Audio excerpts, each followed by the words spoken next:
In the name of the Father, and the Son, and the Holy Spirit. Our Father, who art in heaven, hallowed be thy name. Thy kingdom come, thy will be done on earth as in heaven. Blessed say our Give Lord, us our mercy, as we forgive those against us. Not bring us to the test, but deliver us from evil. Amen. Hail Mary, full of grace, the Lord is with thee. Blessed art thou among women, and blessed is thy womb, Jesus. Holy Mary, Mother of God, pray for us sinners now and at the hour of our death. Glory be to the Father, and to the Son, and to the Holy Spirit. As was beginning, now, and shall be, not in Amen. Almighty God, bless us, the Father, the Son, and the Holy Spirit. Amen. Okay, gentlemen, duties and responsibilities of the ship, Master. Master is the overall command of the ship, and he is also a company representative in Uber. Okay, Chief Officer. Chief Officer is the second overall in command behind the master.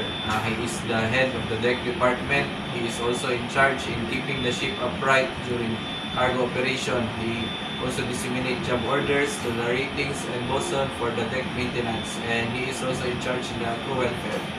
Okay. Second Officer.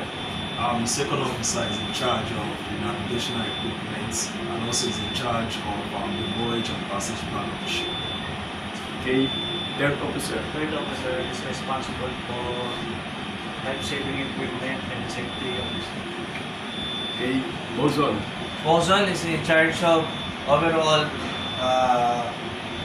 maintenance on deck and also inventory of the crane, every machinery greasing, and keep up all the materials on deck good clean.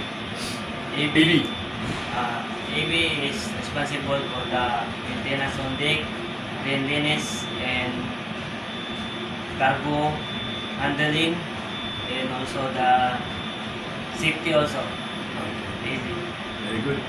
Always. Ordinary seaman, sir, assist boson in maintaining the cleanliness of the deck, greasing, painting,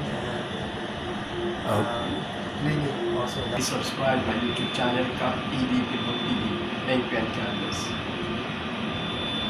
Sa iyo naman.